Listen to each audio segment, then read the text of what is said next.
Hey guys, in this video I'm going to show you how you can set up C and C++ support on your Visual Studio Code editor on your Windows 11 operating system. So for this you will need two things. First one is obvious, which is Visual Studio Code. So if you haven't installed Visual Studio Code, I will recommend you to install it. It's a very easy and simple process, and if you don't know how to install Visual Studio Code, I will put the link of the video in which I have shown how you can install and use Visual Studio Code. And once you have Visual Studio Code, we need a second tool which is called a compiler, right? So a compiler will help you to compile your C and C++ code on any operating system. So for Windows, we are going to install the MinGW compiler. So let's start with that. So first of all, open your favorite browser and search for MinGW. And in the search result, you will see some websites. So don't click on the first website which you will see here, which is from SourceForge.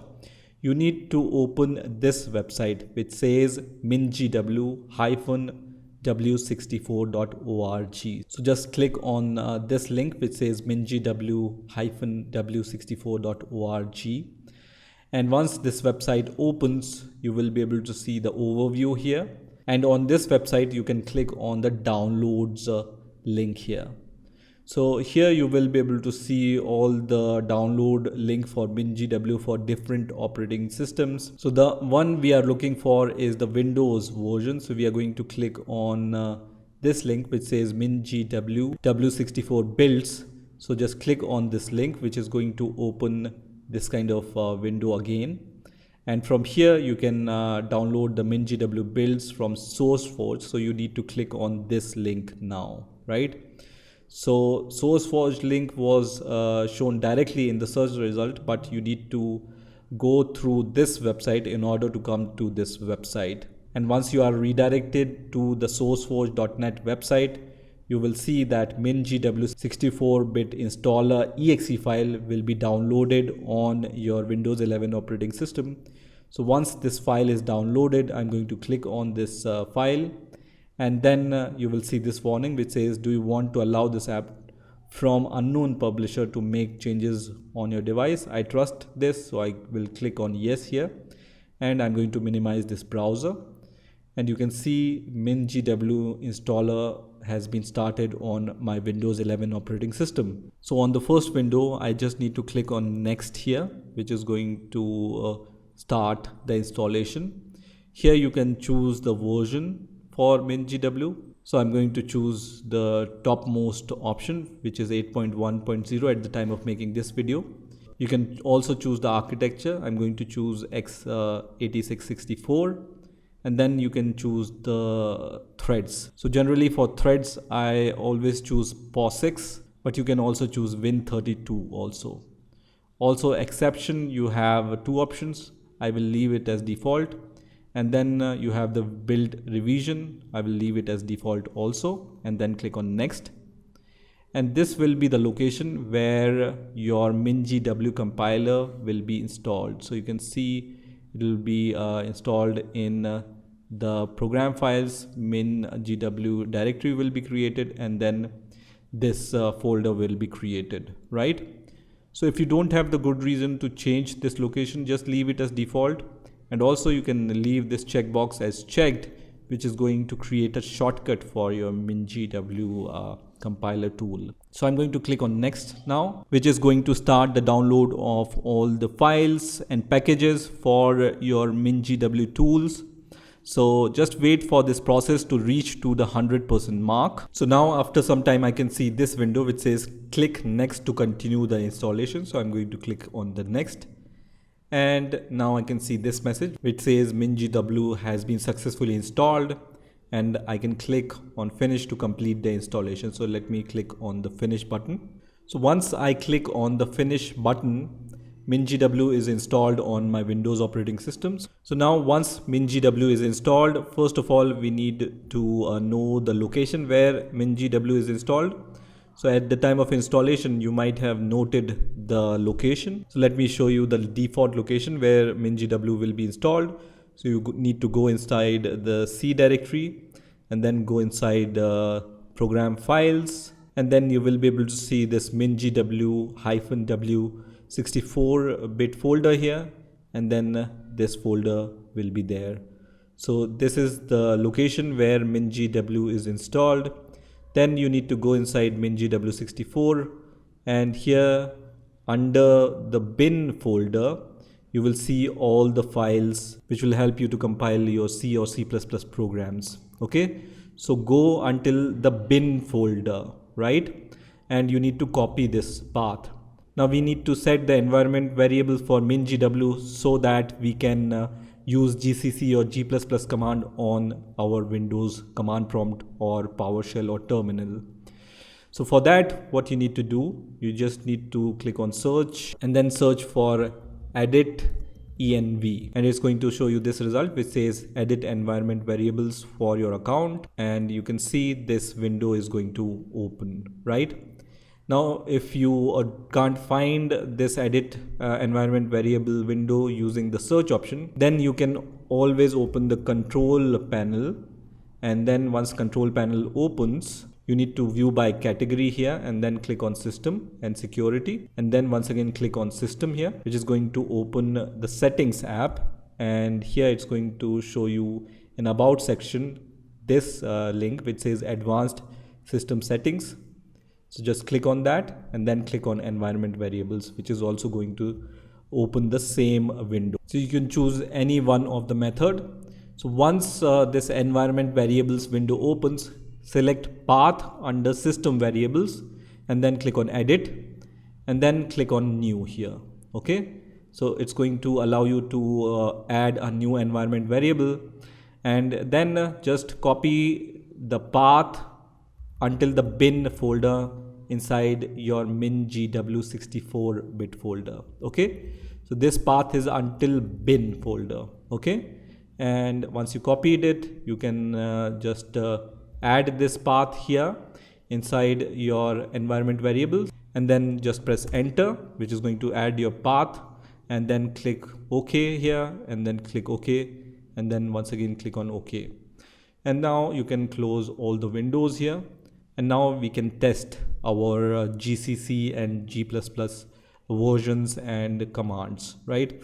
So you can open the command prompt by just pressing CMD, and then open the command prompt from the result. And once the command prompt is open, here you can just write GCC space -- version and then press enter. And if you see some result which looks like this, that means GCC command is working successfully on your Windows 11 operating system. Similarly, you can also check the G++ command, which is also used to compile your C++ programs. So it's also going to show you this kind of result here. So once you see this kind of result, that means your GCC and G++ commands are working. So once you have installed the MinGW compiler and you have set the environment variables for GCC and G++, we are ready to create our first C++ code. So let's start with the very basics. So what I'm going to do is I'm going to open my command prompt. So for that, I'm going to just search for CMD and then press enter, which is going to open my command prompt. And then let's say I'm going to create a folder in which I want to have all my C++ related files, right? So let's say I want to create this folder on my desktop. I'm going to just cd to my desktop first of all, and then I'm going to create a folder. And on command prompt, to create a folder, you can give this command mkdir, and then let's say I want to name my folder as my cpp app, and then I'm going to just press enter, which is going to create the folder with this name. You can also right click here and then create the folder if you want. You don't need to create it with the help of command prompt.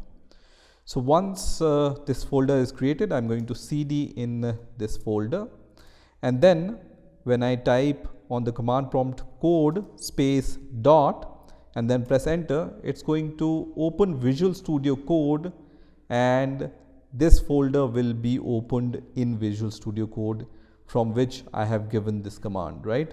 So currently I am in my cpp app folder in the command prompt, right? And when I gave this command, it's going to open this folder in Visual Studio Code. Here I can create a cpp file. So let's create a very basic C++ file. I'm going to name my file as main.cpp here and then press enter, which is going to create this file. Now as soon as I create the C++ file, Visual Studio Code is going to recognize that and it's going to show me some recommendations. You can see, do you want to install recommended extension for C++? So here you can click on this option. Don't click on install, but because we want to see which extensions we are going to install. So I'm going to click on show recommendations here. And here it's going to open this extensions tab, right? So on the left hand side you have this bar, and when you just hover over this extensions icon here, you will be able to see that it's for extensions. So just click on this and then you will be able to see many extensions for C and C++, right? So right now the recommended extension by Visual Studio Code for us is this one, which is created by Microsoft, you can see, and the number of downloads are also given here. So around 3.3 million downloads are done for this extension. So if you don't see this recommendation, you can always go to this extensions tab here and then search for C++, and once you search for C++, it's going to show you all these recommendations, right? So the topmost option is going to be the option which you will require. So you can see this one, and it's from Microsoft once again. And for this extension, you can see the number of downloads are 27 million. And what it does, it provides the support for C and C++ IntelliSense, debugging and code browsing. So we are going to install the C/C++ extension first of all, and just click on the install button, which is going to start the installation process of this extension. Same we are going to do for this one, which is called C/C++ extension pack. So just choose this extension also, which is called C/C++ extension pack, and then click on install, which is going to install 9 essential C and C++ related packs, right? So we have already installed the C and C++ IntelliSense, debugging and code browsing extension. In addition, it's going to install all these extensions so that we can run our C or C++ code on Visual Studio Code editor, right? So if you want to use CMake or Make or any other kind of tool to build your C++ program, this extension is going to install all the related extensions for that. So you can see all the extensions in this pack are installed, and now you will be able to see disable and uninstall option. And let's write some code. So first of all, we are going to include this Iostream package. So I'm going to just write include, and you can see at every point you will get the IntelliSense to complete your code. So when I just type this angle bracket, it shows me all the options, and then when I just type IO, I can see all these packages which starts from IO, right? I need this Iostream, so I'm going to select this, and it's going to just add the ending angle bracket also. Then I'm going to create the main method, which is simple int main and then these parentheses and then these curly brackets. Here I just want to, let's say, print hello world. So I'm going to just write std : C out, and then I want to print hello world. So once you have written your code, you can save your code by just pressing Ctrl+S, which is going to save your code, and then you are ready to run your code. So how you can run your code on your Visual Studio Code editor? So in order to run your code, you have the option to open the terminal and run your code there, or you can just select this terminal option and you have this run task, run build task. So I'm going to select this option which says run build task. You can also press Ctrl+Shift+B for running this build task. So let me just click on this. And as soon as I click on this option, I will see all these options here. So for building my C++ program, I will require g++.exe file, right? If you need to compile the C program, so if this file name was main.c file and you wanted to compile the C program, you could have chosen gcc.exe, right? So for C++, we use g++. And for C programs, we use GCC. So in my case, I'm going to use this option which says g++exe build active file. And what it's going to do, it's going to build my file, and you can see build finished successfully. So my build was finished successfully, and you can see this main.exe file is generated. So now I just need to run this exe file and see what is the output, right?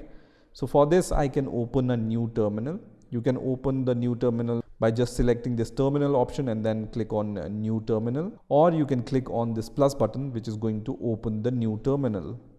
Now as you can see, the type of terminal which is opened, right? So by default, because PowerShell is the default terminal on my Windows 11 operating system, so it has opened PowerShell. But let's say I want to open the normal command prompt, right? I can open it by just clicking on this arrow button, and then I can select command prompt from here, and it's going to open the command prompt. You can see which type of terminal or command prompt is open on the right hand side in this list. So I have this PowerShell terminal open, I have this command prompt terminal open. And it's similar to opening your CMD on your Windows operating system or PowerShell on your Windows operating system. So you can see this Windows PowerShell. So it's similar to opening these PowerShell or command prompt on your Windows 11 operating system. They are just opened in your Visual Studio Code. So they come integrated with your Visual Studio Code. From here, I select CMD option. So I want to run my exe file using command prompt. So I can just type the name of my exe file, which is main.exe, and then press enter, which is going to print the output here, which is hello world in my case, right? So that's how you can run your program using PowerShell. So if you want to use PowerShell, so for the PowerShell, you just need to write dot and then the backslash and the name of your exe, which is main.exe file, and then press enter, which is also going to show you the hello world result.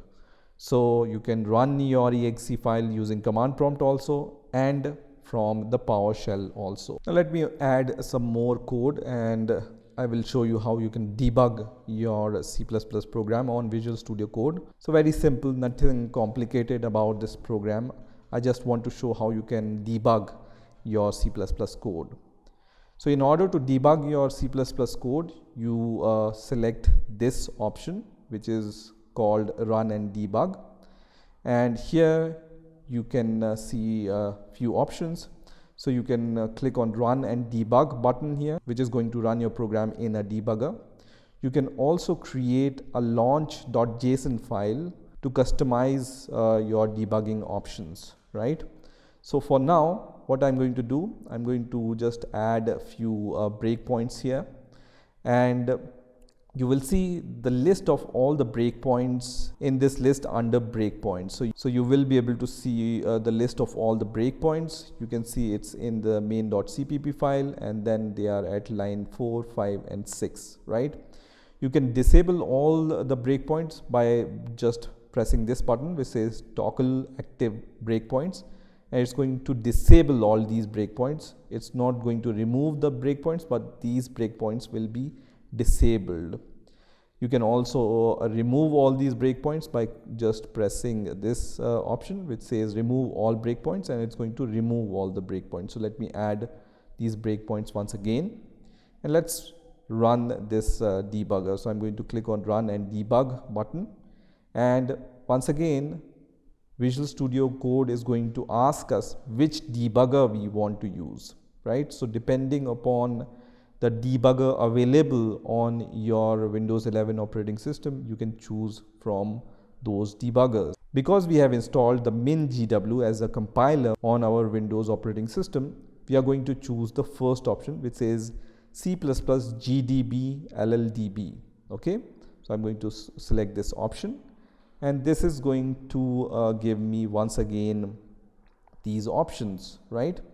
So now, as I said, for C++ programs, you choose the g++.exe file, and for C programs, you can choose gcc.exe files, right? So I'm going to select the g++.exe file for C++, and it's going to run my program in the debugger. And you can see it's starting the debugger here. And now my program is running in the debug mode. So how can I understand that my program is in debug mode? You will be able to see this specific color for debugging, right? So this bar color is changed for the debugging, and you will be able to see all these options for debugging. So from this option, you can continue to the next code, and then using this, you can step over in the code, and then you can step into the code and then step out of the code, and then you can rerun your debugging once again, and you can stop your debugging using this icon. Now, because we have added this breakpoint, our program execution is stopped at this line 4, which is our first breakpoint. And on the left hand side, you will be able to see the list of all variables and the values for these variables. So right now, the variable 1 have 0 value, variable 2 have 16, and variable sum has 0 value. Because at this point, these numbers are not assigned to our variables, C++ is going to assign the random numbers to these variables, right? That's why you see all these random numbers. Now, when I just click on step over and move to the next breakpoint, what happens here? You can see num1 is equal to 5 here, right? I can also watch for some specific variables. Let's say I want to watch the variable called sum, which is this variable. I can type the name of the variable and then press enter, and then I can watch that variable specifically, right? So now the value of num1 is 5 because this line is executed, but still this line is not executed. So still num2 has been assigned any random number. In my case, it's 16, but it can be any number because we haven't assigned 10 here because we are on this line. When we go to the next line by clicking on step over, you can see the number 10 is assigned to num2 variable, right? But still the value of sum is 0 because at this point our program execution is stopped at this point. So still the assignment is not has not been taken place. So when I step over to the next line, I can see the sum value, which is 15, and you can see I was watching this variable also. So this variable value is also 15, right? So this is how you can step over and step into a method or step out of the method using these buttons, and you can keep the track of all these local and global variables on this section. And then you also have the call stack. So right now we are in the thread 1, which is our main thread. If we were using multiple threads, you will be able to see in which thread what is happening here in the call stack, right? So this is how you can debug your code. You can stop this code by clicking on this stop icon here, and you will come out of your debugger, right? And you can see the output of your debugger in this debug console, right? So you will be able to see where your program execution is, where you have stopped in your program. So we stopped at breakpoint 3, breakpoint 4. So once I have chosen my debugger, I can next time I can always use this option from here, from this list, and then I can run the debugger again. Once you select all these options which I have shown you, and when you go to the Explorer section, Visual Studio Code is going to create this .VSCode file, and here this launch.json file is important, where all the options which you have chosen for debugging are saved. So here in this launch.json, I can see the configuration. The name of the configuration is g++.exe, which is the same name here, right? And you can provide multiple configurations in this launch file. That's why you can give the name to every configuration. The type is cpptbg for cpp debugger. Request is launch, and then which file you want to launch. This means we are in the current directory, and the file name is the same name as your cpp file name .exe file.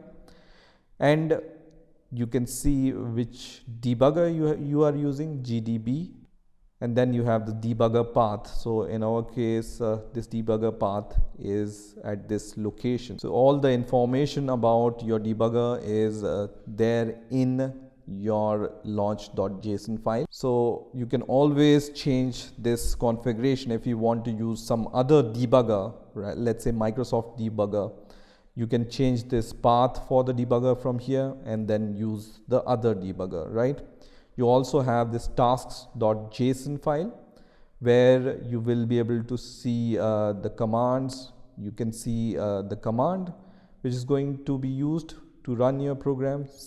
g++.exe file is there, and then you will be able to see the options for compiling or building your C++ code here. So let's say I want to run my debugger once again. So from the next time I can just click on this green start debugging button, and it's going to start my code in the debugging mode. So now once again you can see I am in the debugging mode. So this is how you can set up Visual Studio Code for C and C++ development on your Windows 11 operating system. I hope you've enjoyed this video, and I will see you in the next video.